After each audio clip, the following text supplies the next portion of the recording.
C'est à travers le lavage des mains, l'une des précautions pour éviter le coronavirus, qu'a démarré l'atelier de renforcement de capacité des médecins traditionnels et adeptes des cultes endogènes initié par l'Association de culture et de la tradition endogène Yoruba Nago d'Afrique ce mercredi 18 mars 2020 au centre de documentation d'Adjar. L'objectif de cet atelier est de sensibiliser le médecin traditionnel et adepte des cultes endogènes à une bonne pratique de son métier par le biais du code d'éthique des praticiens de la médecine traditionnelle mise à la disposition de l'association par le ministère de la Santé.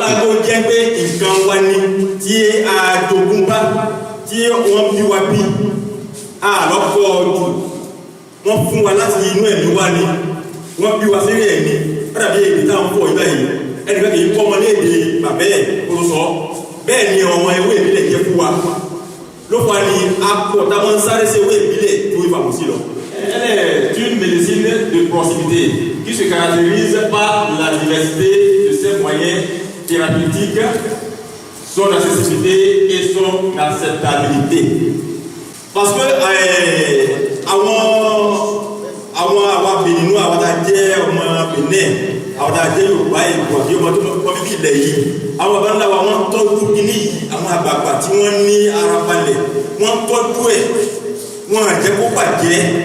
wọ́n pọ́n lé wọ́n gbé lárugẹ wọ́n fi ń ṣe oore ní àárín ara wọn ló fà á ní kí ní ìtúrí kò lẹ̀ nílẹ̀ Áfíríkà pàtàkì nílẹ̀ Benin torí gbogbo ayé fọwọ́ sí pé Benin ó ní nǹkan lọ́wọ́ ju ọ̀pọ̀lọpọ̀ ilẹ̀ Áfíríkà lọ.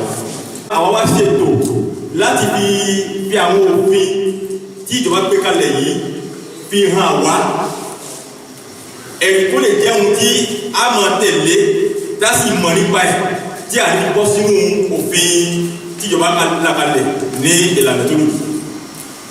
Nueke ebasi nunebo mikwante ngomo na foto na minima to je osemeto aholu teblo. Doni do eze ndeda yi bo ti to ka deko bo amanyo ti to lo epo deko. Ni no mo lo akanyo ti to de to fle amanke semeto aholu. Article 1. Les dispositions du présent code s'imposent à tous les praticiens de la médecine traditionnelle. Wọ́n ní ìpele àkọ́kọ́ táǹpé ní article yìí báyìí. Wọ́n ní àwọn òfin tó wà ń bẹ̀ ó pàṣẹ fún gbogbo ọ̀rọ̀ jẹ́ babaláwo oníṣègùn.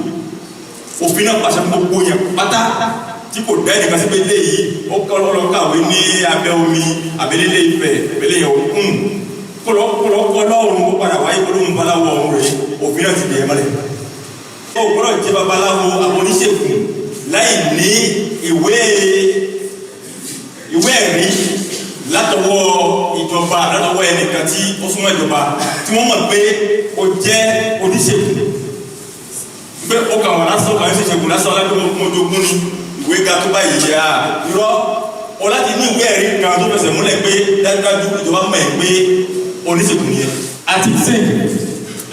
Rendre immédiatement compte à l'autorité compétente de toute réaction indésirable observée et de tout effet secondaire noté au cours du traitement. Kátẹ̀lé àṣẹ tí aláìsàn bá pa fún wa pé kò wù mí kí n lo ìwòsàn ìbílẹ̀. Article 17. Garder les registres clairs et complets sur tous les malades traités dans leur cabinet. Article 21. Alors, soutenir, respecter et collaborer avec leurs camarades praticiens pour répondre aux besoins en matière d'information scientifique et technique. Wọ́n ní aláti máa ra wọn lọ́wọ́ nípa pé ìmọ̀tí ìdílé èwo ló wọ́n ní tálẹ̀ pa pọ̀ láti ṣe ìwòsàn pé mọ́ ọ̀lẹ́ tí kò mọ̀ nípa ohun táwa mọ̀. Position et dépôt du dossier de demande d'autorisation d'exercice de la médecine traditionnelle. Ìwé tí a jà tí a fi tọ́jú tó fi múlẹ̀ pé à ń ṣe nǹkan báyìí ìwé tá a lè ṣà tí ló fi hàn lọ́dọ̀ ìjọba àwọn ìwé náà fẹ́ sọ̀rọ̀ ẹ̀. Le dossier comprend les pièces suivantes. Une demande standard formulaire de demande annexe adressée à l'autorité compétente. Yẹ́rọ inú kan wé máa dọ̀rọ̀ mọ́ lọ nǹkan bíọ́ nkírọ̀ mọ́ lọ àbọ̀ nínú bèbí n'adọ́nà sìkà yí àwùjọ nọ tàbí n'adọ́nà bá yí pọ̀npọ̀ náà mẹ́lẹ̀ inú kan wé máa lọ tó máa ń wẹ̀ nọ báyìí. Wọ́n ní tí wọ́n fẹ́ rí bẹ́ẹ̀ á ṣe ìwé á kọ ìwé fún ìjọba. Wé máa lè tó fi adó mọ́ lọ mú lè nọ wà nínú ọ̀bíjà ń ṣá wé máa lè tí wọ̀ inú kan wọ́n yí tó máa ń wẹ̀ nọ báyìí. Fide mi gase we ma ne yi de na yi domola kaka ministère ko mi na yi direction départementale etito mi défi to fa bon fi direction départementale we no sei kabi mi na se centre de santé de yi centre mi na se yi ni do melele yi ma ni do yi ma se ka yi to fle yi na dia dynamique yi direction départementale mi yi fle yi na yi to ici ka we. Un traditionnaliste doit obligatoirement maîtriser les totems et panégyriques de chaque divinité, car la non-maîtrise des panégyriques ou chansons de chaque divinité éloigne ces derniers au moment de nos prières. Chérie, Kini, on a vu pour là, qui obligé est rien quand on n'y a pas aux habits au considéré. Síbẹ̀síbẹ̀ kò tí ì débi lọ. Ọdún kò tí ń wá ètò alágbára ju ètò àlọ́ ẹ̀ lọ. Láì mọ̀ pé ètò wà nílé tó ń yẹn lọ́yọ̀ kan yẹn alágbára ni. Wọ́n ní olórìṣà gbọ́dọ̀ mọ̀ nípa òrìṣà yìí. Kí ni máa ń jẹ? Kí ni máa ń mu? Ó láti mọ̀ nípa bọ́sì máa ń kì í gbà. Jẹ́rẹ̀ gbọ́n kú. Orin máa ń kì í. Orin máa ń kú fún tí máa ń yọ̀ tí máa ń kú. Un traditionnaliste doit être véridique dans ses activités. Il doit bien se comporter partout où il se trouve. Il ne doit pas être vicieux. Ani oníṣẹ̀ṣe ó láti jẹ́ olóòtítọ́ olódodo ènìyàn. Níbi kíbi tí ó bá gbà báyìí tó bá dárúkọ ẹ̀ sàràkàtà parí ẹni rere ẹsẹ̀ rẹ̀ jẹ́ kí n fún ẹni. Bẹ́ẹ̀ ni ẹkú yẹn sì máa jẹ́ láàrin àwa láàrin àwọn ara wa ká ní òótọ́ ká sì máa ṣe ká máa pè wà òótọ́ tí a bá kọjá lọ wọ́n lè máa wòye wá sí rere àgbọ̀ ìjà àgbọ̀ ìjà tó ń gbé ọba kọjá báyìí rẹ̀ ó ti mọ̀ ẹ̀kẹ́ máa yí àgbàdo òfin ètò òkúrò rí bẹ́ẹ̀. Un traditionnaliste doit être salubre. Il doit être vigilant avec les femmes d'autrui ou avec ses clientes. Il doit éviter de coucher avec les femmes en menstrues et éviter de manger chez elles, même si c'est sa femme. Chérie, avant de m'adoter, on allait rire car d'autres n'y vont. Avec un bien quand on s'y est fait. Il doit dire qu'on met beaucoup pour y aller, moi il capte. On dit que l'autre là, il ne faut pas d'attaquer, il faut qu'on s'y fait. Si ọlọ́pàá fún wa ní ìbísà wa bá mọ̀ bẹ́ẹ̀ ni pé ọba tó ń ṣèṣe fún wa ní òrìṣà ní ìṣègùn ní tó jẹ́ nǹkan ẹ̀mí ni ó gbọ́dọ̀ máa bá obìnrin olóbìnrin láṣepọ̀ kápẹ́ ìyàwó oníyàwó eléyìí jẹ́ kó máa gbà ya ti yẹ léyàwó oníyàwó inú ìdọ̀tí inú ẹ̀mí lọ wa ẹlẹ́gẹ̀ẹ́jì obìnrin tó wà nínú nǹkan oṣù tó wà nínú àlejò rẹ̀ èèwọ̀ ní fún oníṣẹ̀ṣe kó máa bá láṣepọ̀ tàbí kó tó máa jẹun ní ọ̀dọ̀ ẹ̀ àwọn bá ń lá wọ́tà náà tí wọ́n pẹ́ tán kó tán tọ́ wọ́n rẹ̀ wọ́n bá ní yàrá wọn wọ́n tún wọ́n ní yàrá wọn èyí tó bá ní agbára yàrá máa ní ilẹ̀ nílẹ̀ àbòsíà ọjọ́ márùn-ún tí obìnrin ó fi ṣe àfọmọ́ rẹ̀ yẹn àwọn máa ń fi àyílẹ̀ fún un nítorí kíní yìí ẹni bá lọ́dún ríran ó máa ń dí ọjọ́ ọkùnrin ó máa ń dí ọjọ́ orí ọkùnrin láti máa rí pé ọkùnrin máa ń tètè kú ṣáájú obìnrin àwọn obìnrin náà kú sí ó pọ̀ ju ọkùnrin tí ìyàwó kú sí lọ kí ni fà á àwọn àṣírí ńlá yìí ó jẹ́ ohun táwọn àgbà mọ̀ lánàá tí wọ́n lò tí wọ́n fi fi àyẹ̀lẹ̀ fún obìnrin tí wọ́n tó lólé ayé wọ́n tó kó pọ̀ nù àmọ́ lẹ́yìn àtẹ̀lé yìí mọ́ wọ́n ní ẹ̀wọ̀ ni fún oníṣẹ̀ṣe kó máa lo àwọn ẹ̀gbin yìí ẹ̀gbin tó ju ẹ̀gbin lọ ní ẹ̀gbin burúkú ní ẹ̀gbin yìí báyìí òun ìkan fún rẹ̀ kò dáa kálukú kó sọ rẹ̀ fún ìbọ̀wọ̀ káyọ̀ bọ̀wọ̀ fúnra wa lásìkò tá a wà báyìí ẹ̀rí káyọ̀ bọ̀wọ̀ fúnra wa abádùpẹ́ nìkan ń kọ́ tàbí pé ikọ́ ní mú bàjẹ́ wọn ti ní ká máa jìnnà sí ẹni tí ń kọ́ ìkan fún rẹ̀ ó yẹ kóun náà wá ọ̀nà àti dáàbò imú ara àti ẹnu ara ẹ̀rí ká máa jìnnà sí ìyàjọ ṣe pọ̀ tábà pọ̀ báyìí tá máa sọ̀rọ̀ tí a máa jẹ́tọ́ síra wọn lẹ́nu ká máa jìnnà sí ẹ̀rí ẹlẹ́gẹ̀ẹ́ tí ó jọ wáyé pé nígbà tí a bá rí pé ẹnìkan wà lẹ́gbẹ̀ẹ́ yín tí ń wúkọ́ tí ara ẹ̀ sì ń gbóná àwọn nọ́mbà kan wà tí wọ́n ká pè lẹ́kan náà tí àwọn tí wọ́n wá gbé ẹni yẹn fún ààbò wọ́n sì dé gẹ́gẹ́ bí ẹ̀ka kọ̀wé pè ẹ̀rí àwọn tí a ṣètò ní ká máa ṣe ọba ṣe díẹ̀ oríwèéwèé wa wọ́n sáré ká fún wa ní kékeré gbogbo wa amọ̀pẹ̀. Quelques participants apprécient cette rencontre.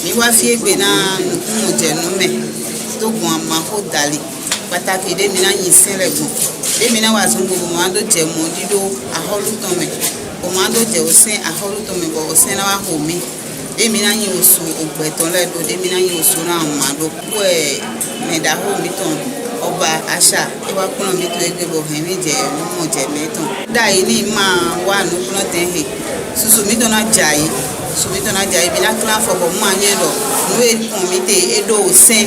gbogbo àwa tá a ti ń já ewé tá a ti ń wa egbò a gbọ́dọ̀ wà ní abẹ́ ìjọba kí ìjọba mọ̀ wá pé lágbájá báyìí iṣẹ́ báyìí ló ń ṣe tó bá di nǹkan kan ìjọba ráyè sọ́pọ̀tì ẹ̀ pé nǹkan tó dà yìí àwọn láti yọ kó nínú kínní yìí pàṣẹ bí èèyàn ṣe máa ń kú sílé lòtó tí kì í sí àálà tí kì í sí nǹkan kan bẹ́ẹ̀ náà nìyẹn tó máa ń kú sílé babaláwo tó jẹ́ pé yóò wá dìjà yóò dogun wọn sọ pé babaláwo yẹn yóò ṣẹjọ́ ṣùgbọ́n ká máa rí tó ká máa rọ́nà yẹn náà ló mú wa súnmọ́ ìjọba láti lè jẹ́ pé kí ìjọba gbà wá tó bá di pé irú nǹkan bẹ́ẹ̀ bá ṣẹlẹ̀ sí ọmọ ẹgbẹ́ àṣà àti ìṣẹ̀ṣe. Les formateurs nous donnent le motif de cette initiative. Aujourd'hui à Djara, dans la commune de Djara, notre association est en train d'organiser une atelier de renforcement de capacité des médecins traditionnels et des adeptes de culte endogène. Il y a des tests que la ministre de la Santé a fait sortir, que nos militants de base n'ont pas eu connaissance de ça. Le ministère a fait sortir des codes d'éthique pour dire au peuple béninois que dans la médecine traditionnelle, il y a des règlements que forcément on doit suivre. C'est ensemble qu'on a rédigé ces lois-là. Il faut qu'on la respecte ensemble. Nos membres à la base ne connaissent rien de ça. C'est pourquoi chaque fois ils tombent dans les matchs de ce loi-là, on les voit en prison, on les voit dans les commissariats. Ça ne nous honore pas à nous. C'est pourquoi on a décidé de les regrouper et de les informer de ce que le ministère fait sortir comme le code d'éthique pour leur profession qu'ils exercent tout le temps. On a commencé à Djirégbé le 2 février passé, le 18 mars aujourd'hui. Après cette étape, c'est directement à Ifoyi. Après Ifoyi, c'est à Iyoko, dans la commune de Sakété. Après Iyoko, c'est Calavi, dans l'Atlantique là-bas. Calavi, c'est Alada. Quittant Alada, on rentre directement dans le zoo là-bas. C'est comme ça notre programme pour cette année. On tire à Chelone. On est dans l'école. Lórí àwọn òfin tí ìjọba tó ń pàṣẹ fún ìwòsàn ìbílẹ̀ ìwòsàn ìgbàlódé àti tìbílẹ̀ wọ́n gbé jáde tí ẹgbẹ́ àṣà ṣe alágbàtẹ̀rù ẹ̀ pẹ̀lú iléeṣẹ́ mínísítẹ́ yìí láti fi kó àwọn èèyàn wa ní ìbílẹ̀ torí ọ̀pọ̀lọpọ̀ ìgbà ní òfin máa ń jáde tí kì í hàn sí àwọn ọmọ ìlú nísàlẹ̀ nítorí ohun tá a ṣe lónìí àwọn ìjọba máa ń ṣe ṣùgbọ́n táwọn bá fẹ́ ṣe tiwọn wọ́n máa ń ṣe nílànà àwọn olóyìnbó dé ọ̀pọ̀lọpọ̀ àwọn èèyàn wa wọn sì gbọ́ Faransé wọn mọ nǹkan tí ń jẹ́ bẹ́ẹ̀ ibẹ̀ làwa gbé ìyàwó ọba tí a mọ díẹ̀ nínú òyìnbó yìí a yọ nínú àwọn ìwé tí ìjọba ṣe gẹ́gẹ́ bí òfin yìí a gbé jáde fún àwọn èèyàn wa tí wọn gbọ́ Faransé yìí a sọ lédè a tú fún wọn lédè Yorùbá àti èdè Ègùn kí wọ́n lè mọ ohun tí ìjọba ń fẹ́ fún wa kí wọ́n lè mọ òfin tó yẹ kán tẹ̀lé kí wọ́n bá máa bọ́ dìsọ́fin àwọn òfin tí ó sì máa ba ojú wa jẹ́ torí àwa gẹ́gẹ́ bí ọba tá à ń ṣe olùṣọ́ àwọn nǹkan ìbílẹ̀ wa kò yẹ ká máa fojú fi máa rí àwọn nǹkan tí ò da látọwọ́ àwọn tí wọ́n jẹ́ oníwòsàn tí ò bá ní rí bẹ́ẹ̀ ó yẹ ká ṣe ìdánilẹ́kọ̀ọ́ fún wọn lórí nǹkan tí ìjọba fẹ́ àti ohun tí ìjọba ò fẹ́ òun làwa ṣe mí lónìí a ṣe ìdánilẹ́kọ̀ọ́ fún wọn a sọ fún wọn ìwà tí ò da èyí tó da kọ́ wọn ṣe a sọ fún wọn ohun tí ìjọba fẹ́ ohun tí ìjọba ò fẹ́ a sọ fún wọn ó sì dá mi lójú pé wọ́n bá a ṣe sọ fún wọn èyí tó máa tẹ̀lé wọn àtún ní rí oníṣègùn kankan ní ọgbà ẹ̀wọ̀n a sì ní oníṣègùn kankan ní ọgbà ọlọ́pàá láyé àti láyé bẹ́ẹ̀ ni ó sì mọ̀ retí lọ láyé àríbẹ̀ àṣìbẹ̀.